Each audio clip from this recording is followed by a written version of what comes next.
Ketakutan elit global atas kebangkitan ekonomi rakyat. Mereka para elit global tidak takut pada kemiskinan. Mereka takut pada rakyat yang tidak lagi bergantung selama puluhan tahun. Sistem ekonomi global dibangun bukan untuk membebaskan, tetapi untuk mengikat. Rakyat diajarkan bekerja, bukan memiliki. Diajarkan membeli, bukan memproduksi. Diajarkan patuh, bukan berdaulat.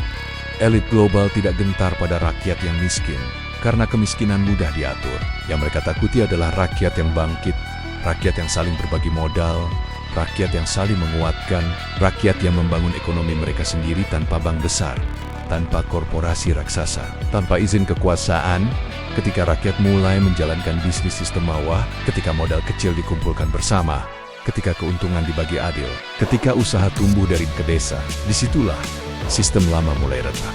Karena ekonomi rakyat berarti uang tidak lagi mengalir satu arah ke atas, tetapi berputar di bawah, di tangan mereka yang bekerja.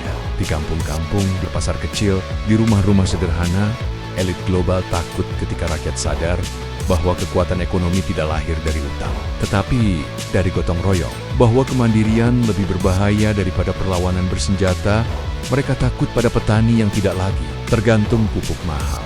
Takut pada pedagang kecil yang tidak lagi dicekik tengkulak. Takut pada komunitas yang saling mendanai usahanya sendiri. Takut pada rakyat yang berhenti menunggu bantuan.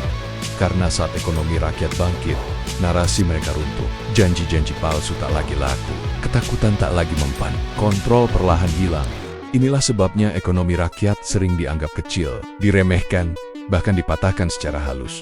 Padahal sesungguhnya, inilah ancaman terbesar bagi sistem yang tidak adil.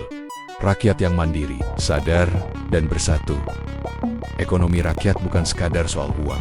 Ia adalah soal martabat, soal kedaulatan, soal masa depan yang tidak lagi ditentukan di ruang-ruang elit global, tetapi di tangan rakyat itu sendiri. Itulah yang paling mereka takuti.